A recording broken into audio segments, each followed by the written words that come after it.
Hello, everybody. Welcome. Welcome. Welcome inside our home. We missed you. I don't know. Is that more Mr. Rogers, Totally. Mr. Dress Up? Oh, Mr. Dress Up? Yeah. I don't know. Yeah. I don't remember the opening of it, but welcome, friends. It's been a long time. We're so happy to have you here for game 82. It is Where have you been? It is hard to believe that in some ways that this is the final game of the regular season, the final game of the Winnipeg Jets season, which means it's the final game day check-in for the two of us. I'm Sara Lesky. He's Jamie Thomas. Getting emotional. Yeah. Mm-hmm. Well, this has been, we were trying to describe, some of us in the media room earlier. I was asking, how do you even describe this season? And like this, okay, so as a whole. Yeah, when I think of the year when they missed in 22, that was not fun. No, but it was very different than this year. Like you had a bad feeling about that one. But even when they had lost, going down the 11-game winless streak, I'm okay, they're good enough to get back into things. And then when everybody else kind of was fumbling around, maybe they would do it. So yeah, obviously disappointment with the way after the playoffs last year, winning the President's Trophy. You never want to see them out on the outside of the playoff picture, but that is where the Jets find themselves. We are looking forward to having Craig Button join us in just a little bit. He's obviously been a key part of TSN's coverage throughout this season on the broadcast. Final draft rankings came out today too. So perfect as well to be able to talk to Craig about that, the scouting director for TSN, and then Drew Remenda is going to join us from the Sharks broadcast, which we always love having. It's always entertaining. And look, we want to hear from all of you as I go on and try to take a look at this chat right now. We want to hear from all of you about how you're feeling right now going into this game here tonight. It is Fan Appreciation Night at Canada Life Center. I'm hoping that the Jets are able to give fans a good showing in this game against the Sharks. But how are all of you feeling right now? Talk to us. This is our therapy session. Free therapy. That's right. We might bill you later. I don't know if you want Jamie and I to be leading it, but my kids tell me all the time you lack empathy, so you do terrible. That's okay. Therapy, maybe not. Yeah. So Sarah will be the person listening to you mostly, and probably responding with kind thoughts afterwards. But I like a STEMist. The season was out of step, which is for it. Yeah. So I was taught always, you look at other places, it's always worse somewhere else. So this was not Vancouver. Yeah, it was not Toronto. It was not Toronto. Yeah. So there's always like something worse. And there's a few, 6 or 7 teams that have way worse. Maybe more than that because there's a lot of teams that have expectations. But there's 7 new playoff teams this year. Mm-hmm. So there's 7 teams that were in last year and now have this feeling that the Winnipeg Jets do. I feel that the way they played down the stretch, especially out of the Olympic break, kind of saved things. So I don't think people are going into the offseason, and I don't want to speak for you, but I'm not going to the offseason going, like there's some good things to work off of. And it's not like a team that wins the President's Trophy is going to completely fall off the map. And forget the New York Rangers for a second because they did that last year and then have had disaster. But that organization is like another place that we're not going to get into today. So I just feel there's enough there. There's enough. The core group is still here that we can't forget about that. So there's just enough there to work off of going into next year. Yeah. So look, it's going to be a very interesting offseason. Obviously now, with no playoffs happening, the next big date that I think people will be watching for is May 5th. And that's with the draft lottery rankings. Where will the Winnipeg Jets end? And there is something at stake in tonight's game against San Jose for them. A win in regulation. Yeah, it gets complicated, a little bit complicated. So can you do it? A win in regulation. Go ahead. And they finish 8th. With a 12% chance of then being moved up to the top 2, which is where May 5th figures in. 84% chance of picking 8th or 9th. A regulation loss, and they finish 9th. Does that make sense? 7th or 8th, I think is the, 7th with a 13% chance of picking 1st or 2nd, and 84% chance at 8th or 9th. So if you're gamblers, I am not. Facts. Other than the Tim Hortons. Sarah gave you some information there. Now go gamble. there. That. So look, there's obviously still, it could be a very exciting offseason for the Winnipeg Jets. And so May 5th is a date that certainly should be circled on all of our calendars. Players are going to be available tomorrow they will have their physicals, exit interviews. So you will see a lot, both on the Winnipeg Jets website and then throughout, whether it be your papers or other outlets, you'll be able to hear final thoughts from Winnipeg Jets players. And then Scott O'Neill and Kevin Cheveldayoff will be available next week. Throwing a little bit of a wrench into the plans is the fact that the UFC is here this weekend, so that limits their building availability as well. They're taking it over. Yeah. So anyway, so that's something to certainly keep an eye on. Winnipeg Jets website will have you covered with all of the information. One of the things I want to know, though, so as we said, this can be a therapy session. Let it all out. Talk to us. Who has been the MVP for the Winnipeg Jets in your mind this season? Every year you traditionally would say Connor Hellebuck. Yeah. I probably go to the bank with that, but this year it's like Mark Scheifele. Yeah. No question. And I'm not saying anything, like that's just my opinion because of just from the beginning part of the year when everything was going terrible. Yep. Sorry, November on there for a stretch. The top line was driving everything. So and he's continued on. He's set franchise records. We can go on and on about how great he's been this year. But the consistent factor thrown in the middle of that was that really hard media availability after the loss in Toronto. Yeah. After he had found out he had not been selected to the Olympic team. Yeah. That's one of the harder ones I've had to watch this year because just how badly you felt for him. But that did not, at least his play on the ice did not affect his play on the ice. He was incredible this year. He is by far the Jets MVP this year. No question. What about you? Well, I think that there's no doubt. You have to go with 55. And looking in the chat right now, that seems to be what everybody is feeling as well. And you look at the numbers, and I will script the numbers because I won't remember them precisely right now, but the drop off in secondary scoring between this season and last season was remarkable. And so because of the significance, remarkable. Nicely done. Yeah, you know, I know you did that on purpose. Yeah, exactly. Yeah. So that the top line continued to drive it, and you know, while we saw great things from Kyle Connor, you know, we saw career years, Gabe Vilardi career. There's no doubt that Mark Scheifele is the most valuable player from start to finish when it comes to this Winnipeg Jets season. Josh Morrissey does. Yes. There's some honorable mentions in there, and for sure Josh Morrissey and Kyle Connor. 100%. And Gabe Vilardi, because Gabe Vilardi helped spread out the scoring when he was put on the second line.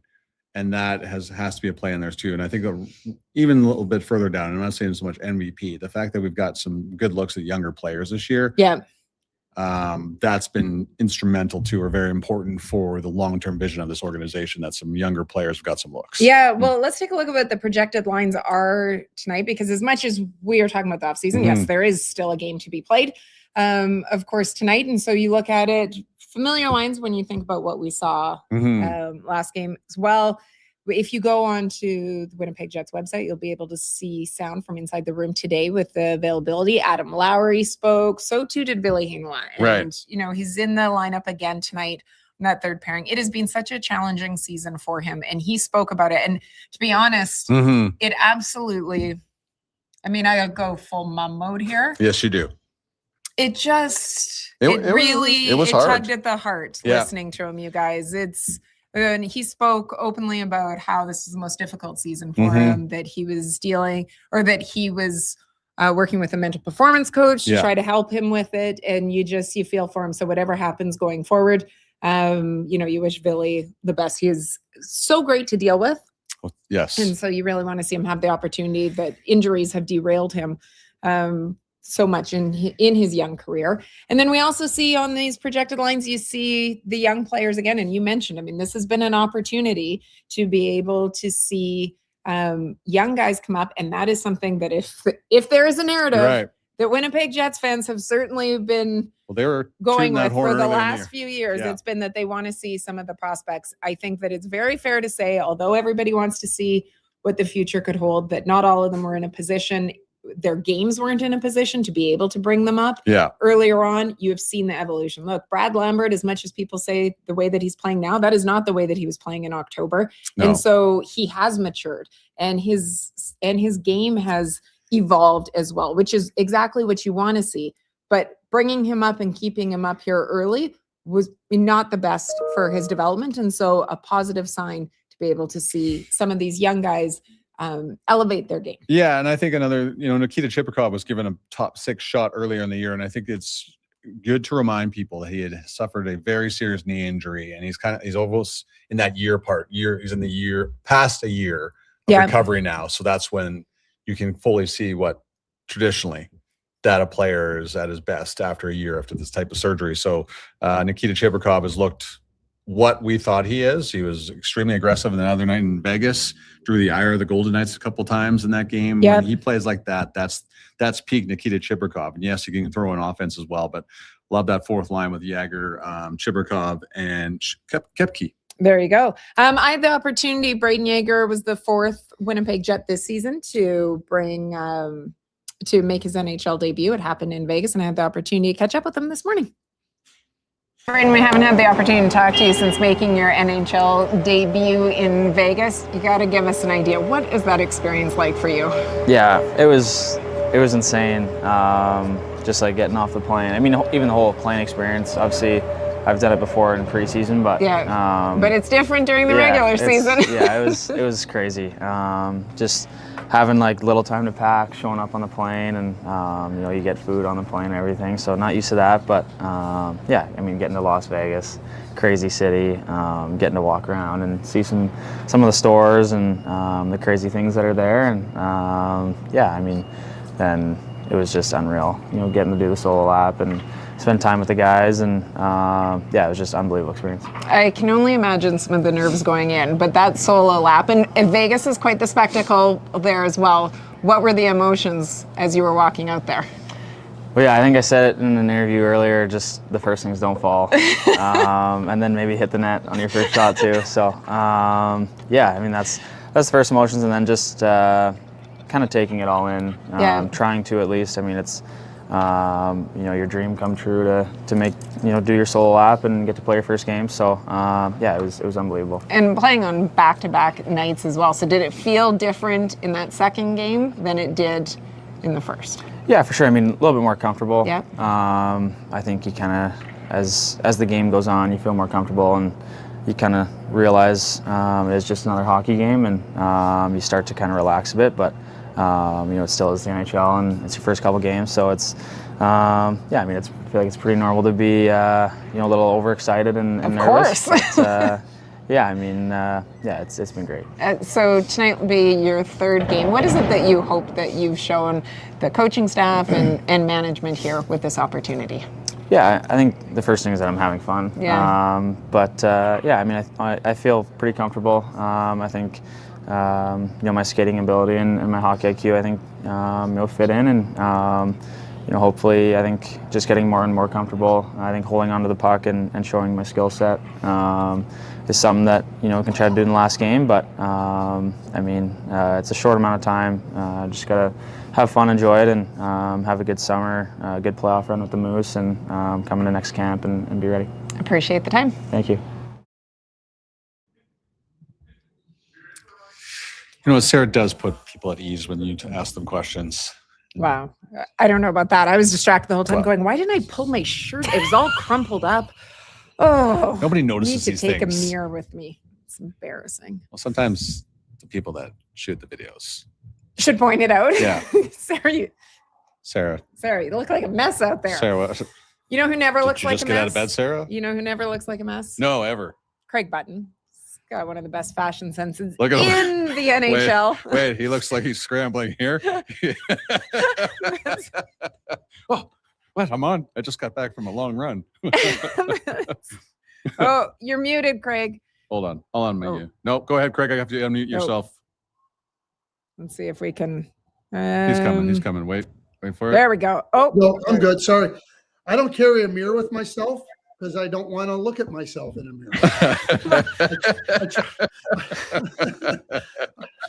I obviously don't carry one with me either, Craig. That's why my shirt's all. Yeah. Well, mine was too. You think I would have figured it out by then? You made me self-conscious when you're doing that. I'm going, okay, what do I got? I've been thinking my hair. What about my eyes? Or my eyebrows all straight?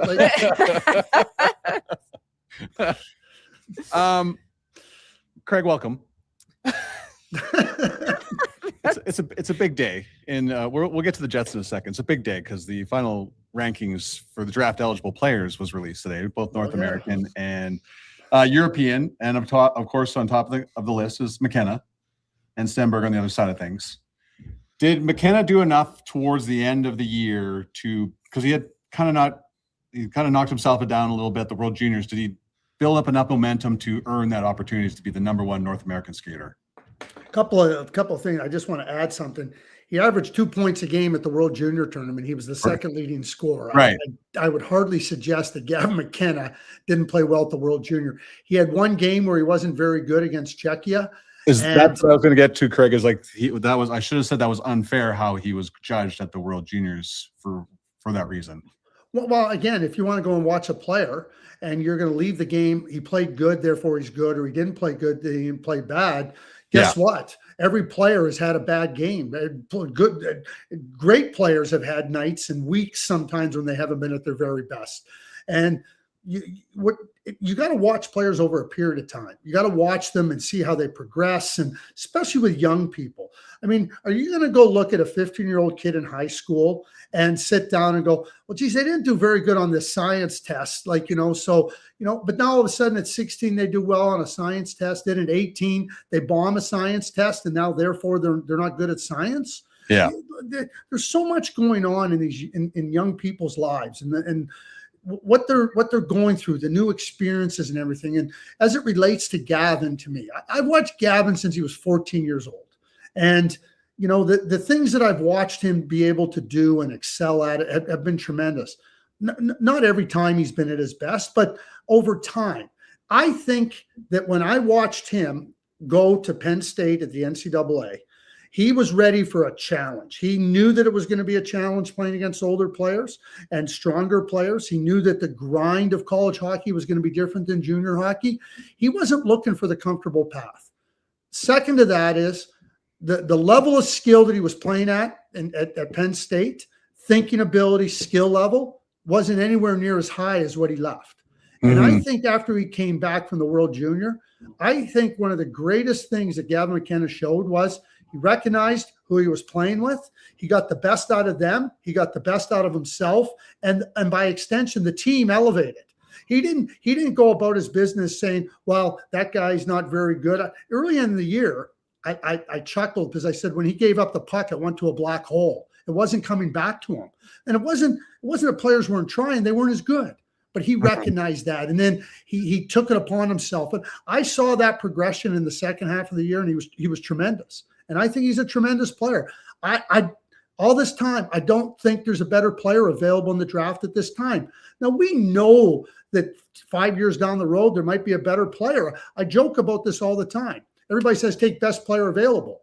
If we go back to the 2007 draft and you're going to take the best player available, so Patrick Kane went 1, and we know James Van Riemsdyk went 2. The best player available, too, was Jamie Benn when you look back at it in hindsight, and he was a 5th-round draft pick. Right. So there's a lot that's going to happen with young people as they grow. But at this point in time, I haven't seen a better player than Gavin McKenna, and I think he's made tremendous progress in his own game, and by extension, helping others and the team become better in the second half of Penn State. Craig, we were talking earlier about how May 5th is a date now circled on the calendar for Jets fans with the lottery taking place. We know they're going to pick somewhere in the top 10. And yes, you hope if you're a Jets fan that everything falls in your favor and you pick in the top 2. But if they are in that 7 through 9 range, what sort of players are available? How do you describe what they can be expecting in this draft? Well, so I know we talk about McKenna and Stenberg, so they're 2 really gifted offensive wingers. Then there's 5 what I would consider really good defensemen. That's Carls, that's Chase Reed, Keaton Vierhoff, Albert Schmitz, Daxon Rudolph, really good defensemen. And I think they all can be top pair defensemen, and some could certainly be number 1 defensemen. Then after that, I think there's a number of centers. Caleb Malhotra, Oliver Savanto, Vigo Bjork, really, really gifted centers that might be better suited as second-line centers than first-line centers, but clear cut, in my view, second line centers. What have we talked about in Winnipeg for a long time? You know? For a long time, right? For about a decade. And I think that Braden Yager could be that player. But you know, when you have the opportunity to draft players, and I think that the Winnipeg Jets are going to have a real opportunity to draft a really good player that can fit in to whether it be a second line center or whether it be scoring winger if they move up in the draft, or if they want to take a path of defense. You know, with Salamonson developing, with Sasha Boumedienne last year, first-round draft pick, with Alphonse Frey, I think all three of those guys are going to be NHL players. I think they're going to be good NHL players and really fit in nicely. So, you know, if you're trying to balance out where you're at in the draft and say, okay, we could use a little bit more of this and on this shelf of the prospect cupboard, I'd be leaning forward. But if you think that somebody can be a number one defenseman, you got to have that good discussion and that good debate about it. But I think there's a great opportunity here for the Winnipeg Jets in the season. And let me give you an example. And Sarah, we've talked about this. Jamie, you know, we watched the Jets. The Washington Capitals 2 years ago, they kind of fell off. And it was like, oh my God, is this the end? They had a lot of good young players in their system. They were developing them. The Winnipeg Jets have done a really good job of drafting, in my view, and developing. Nobody's perfect. And certainly, you know, people want to look back and go, well, they should have done this. Okay, great. Like, we all know what should have happened. Like, I know the winning lotto numbers from Tuesday. It's not going to make a difference right now. Yeah. So I think, and then we saw what happened with the Washington Capitals. They took a big step last year. Yeah, and now this year, maybe a step, but this is a good future. And they were able to draft Ryan Leonard, 7th overall. Ryan Leonard's a difference maker. And the reason I bring that up is I think that in a season where things didn't go the Winnipeg Jets' way, they're going to have an opportunity to get a really good player that can be a difference maker. And when you have Hellebuck and Morrissey and Scheifele and Connor and Lowry, Iafallo and Velarde, like, yes, and I talk about the young guy. Like, I think this year was a one-off. I really do. And I think for the bonus in this is that now you get a top 10 pick, and now you can get a difference maker, much like the Washington. That's why I use the Washington Capitals example. Last one for you, Craig, before we let you go. The benefits, unfortunately, when you have a lot of injuries, there are benefits to it. You get a better look at your younger players within your organization. I imagine you've watched a little bit of Braden Yager. You've watched a little bit of Nikita Chibrikov. What did you think of their quick 2-game stint here over the last couple of games for the Jets? I've watched Braden since he was 15. You know, when they drafted Rutger McGroarty, I mean, I love Rutger. I love the way he plays. He's a different type of player than Braden. But when Kevin made the trade, when Rutger was asking to be moved out of Winnipeg, I thought he made a terrific addition in Braden Yager. I think Braden, Sarah, in your interview with him, he talked about his legs and he talked about his hockey IQ. His understanding of the game is exceptional. And you're watching somebody that I think really understands what his game is and how he can be effective. And I don't have any doubt in my mind that he's going to be a really good player in the National Hockey League and a competitor, smart player. And certainly you saw some real good signs of that in his first 2 games in the NHL. And I think with Chibrikov, he's had some injuries, and that set him back a little bit. And certainly he's got a feistiness about him. I was laughing the other night in Vegas, like, you know, Braden McNabb, who is a real physical, rugged player. Oh, you can't hit me. And then Barbashev is going, oh, geez, we can't have anybody hit Braden McNabb. I was kind of chuckling.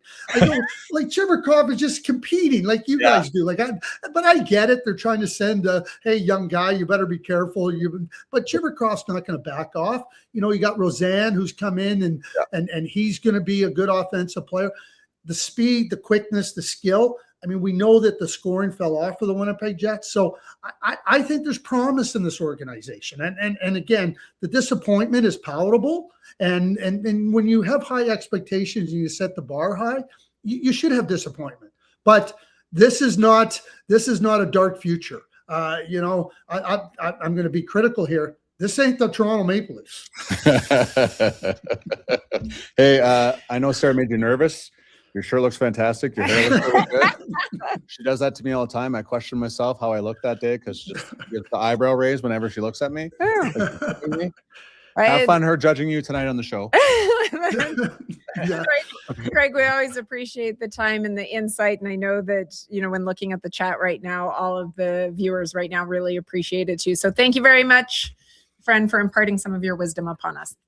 Always my pleasure. Anytime you ask, the answer is yes. Thanks, Craig. Thanks, Talk buddy. to you soon. Talk to you soon. Bye-bye. Craig will join us a little bit later. Yes, as promised, Drew Remenda. Bring him in. A little pre-chat to talk about our pre-game meal. And then, hey, buddy. Oh, there you are. Hi. Hey, Drew Remenda. Nice to see you, my friend. You're just going to live on that from here on. Forever. Oh, you know what? I'm going to beat a dead horse. He's going to do a video when one day you retire, and that's what he's going to if I'm part of your retirement. One day when I retire? Yeah. I'm going to work a half day on my funeral, and then that's going to be it for me. Hey, it was so close, and they took it all the way towards the end. But can you speak to the massive growth the San Jose Sharks had this season? 20 wins last year, 38 this year, 52. We've got was it 52? No, it's not right. I mean, how many more points we have? 32 more points. They have been a team that has done a lot of it driven by Macklin Celebrini. Yeah. But on the ice this year, especially after the Olympic break, there has been times when we've had all players who are 21 years of age or younger, and they've all acquitted themselves very well. That's the one aspect. The other aspect is the growth of the team culture. And culture is important. And one of the guys that has been a big reason that the culture took off the way it did is Ryan Reeves. Ryan Reeves gets brought in, and Ryan Reeves has been nothing short of fantastic. His play on the ice is his play on the ice. We know how heavy and hard he plays. Unfortunately, he's got the injury that took him out for the rest of the season a few games ago. But what he brings to the team in the room is amazing. Tyler Toffoli, Barclay Goodrow, Mario Ferraro, Dmitry Orlov. These guys, honestly, gang, these guys love each other. And it's funny, I asked Ryan Reeves early in the season in one of those bench interviews, because, Sarah, you've done those. You know how really informative they are. I got to get the puck deep. We got to go. We got to go hard. They're a good team over there. But Ryan Reeves, I asked him. I said, "You've changed the culture. You've helped change the culture. Why is culture important?" And he said, and I'm never going to forget this, because you can't win unless you love each other. And those guys love each other. They played so well. So the veterans have helped the young guys, that group that I just talked about, see how important culture is to your performance on the ice. The other aspect of the Sharks, until last night, the Sharks had the lead 29 times going into a third period, or in the third period. And the year before that, they blew those leads like nothing. And until last night, they were 27-0-2, coming out with a win. And of course, Randy, my partner, the great Nostradamus, as I like to call him, mentioned that going into the third period, and the Sharks lost. Yeah. Come on, Randy. Come on.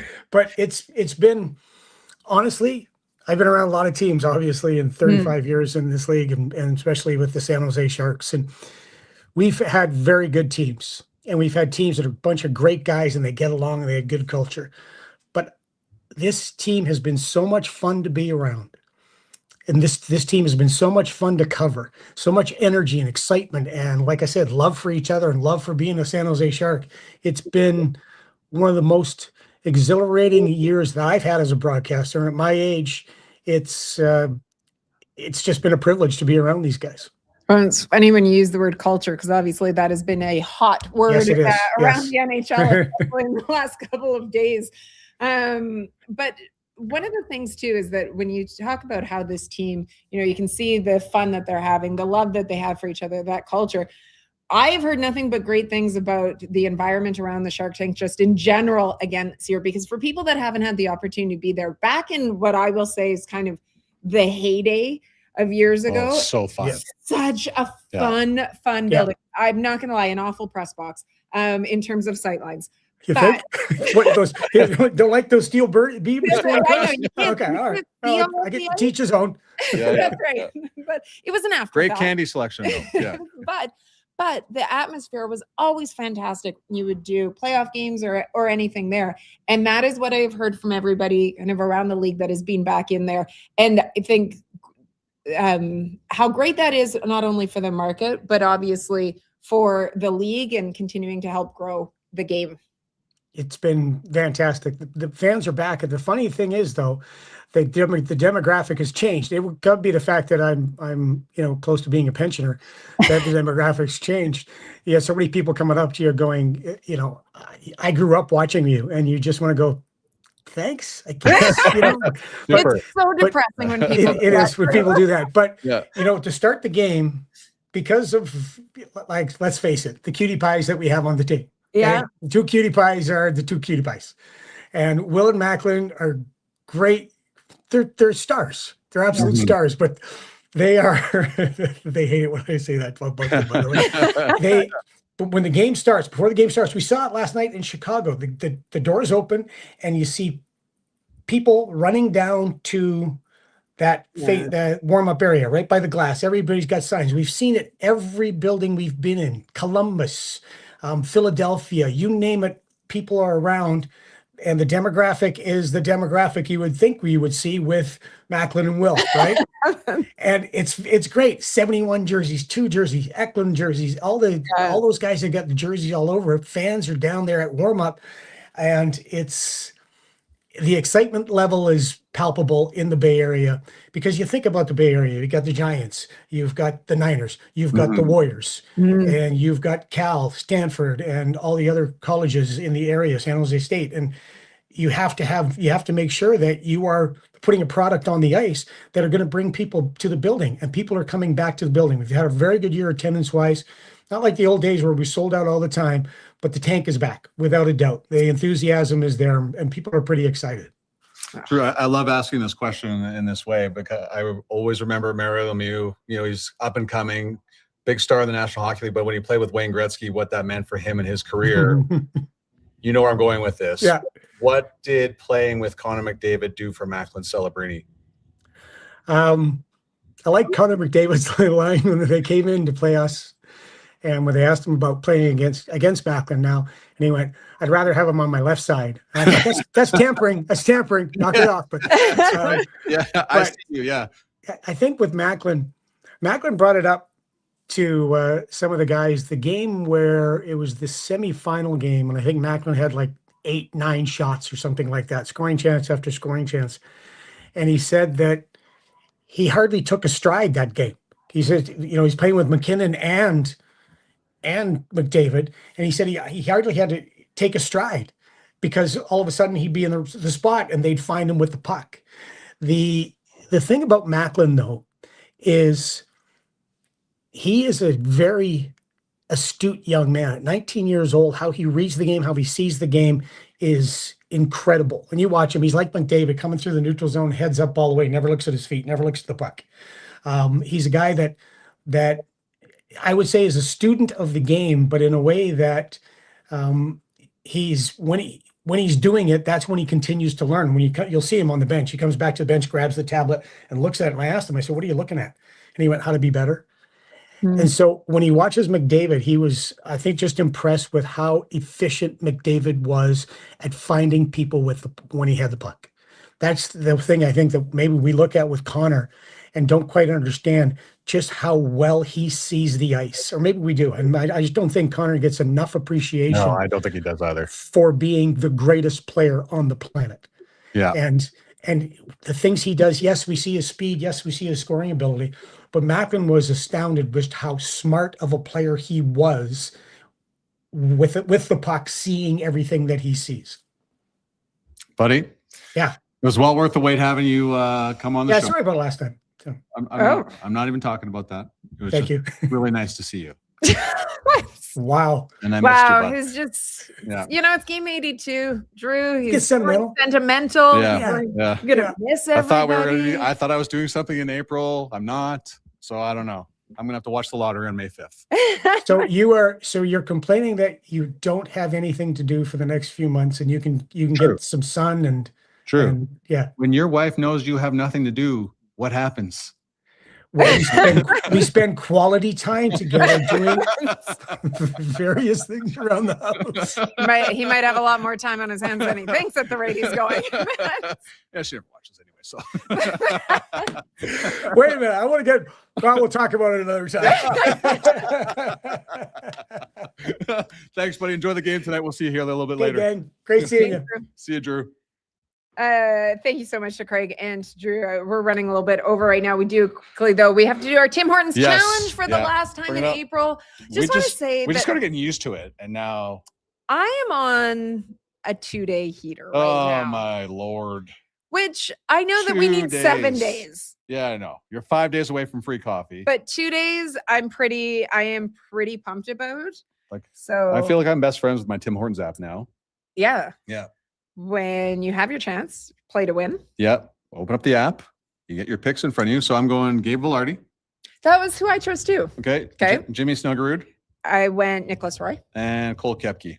And I went P.S. Suter. What do you think? I like my picks better, obviously. Okay. But yeah. I'm on a 2-day heater though. Okay.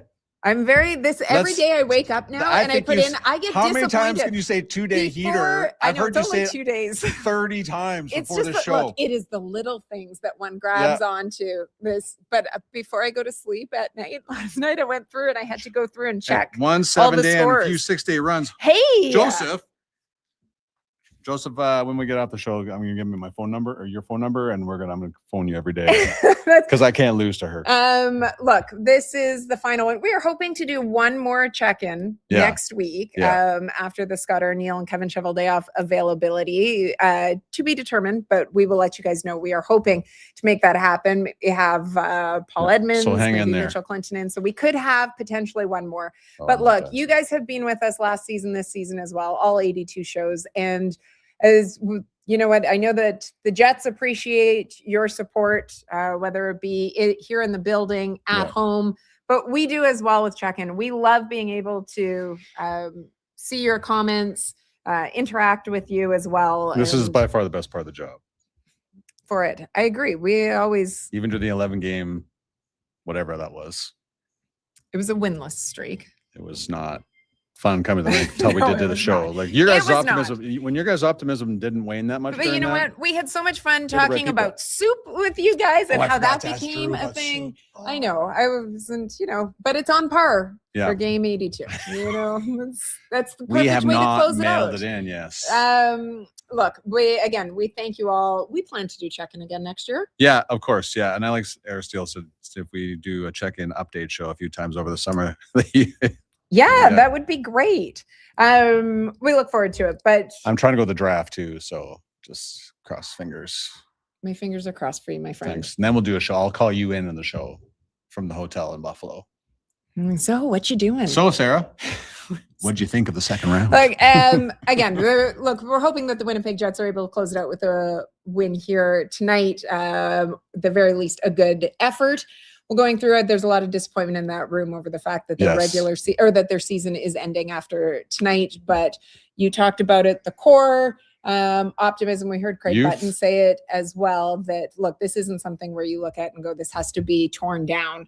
And the effort that we saw from this team through to the end, when it became obvious then going into that game against Vegas that they were eliminated from playoff contention. I think there's a lot to be said for that, because it takes a lot to be able to make up the ground that they did and to continue to put that effort forward. Yep. So already looking forward to next year and hopefully what will be a very long season. We know it'll be longer because it's 84 games. We'll be refreshed. Oh yeah, I think apparently the season starts like right end of September, the regular season. Oh, so I saw someone talking about you have to wait till October. No, you do not. Look again. Winnipeg Sports Talk will continue to have all your coverage. The playoffs start this weekend. As much as we wanted the Jets to be in it, there will be some great matchups. A lot of excitement going along there as well. First round, nothing beats it in the NHL, and nothing beats all of you fans with check-in. Yeah, thanks so much, everybody. Appreciate you watching. Enjoy the Sharks and the Jets tonight, and we'll see you soon. September. Or next week. I forgot. See, I already forgot about the show next week. I might be doing it solo. You could. You bailed on me 5 times. That's an excellent point. I do owe you a solo show. You guys are the best. Thanks so much, everyone. Have a great day. Thanks for checking in.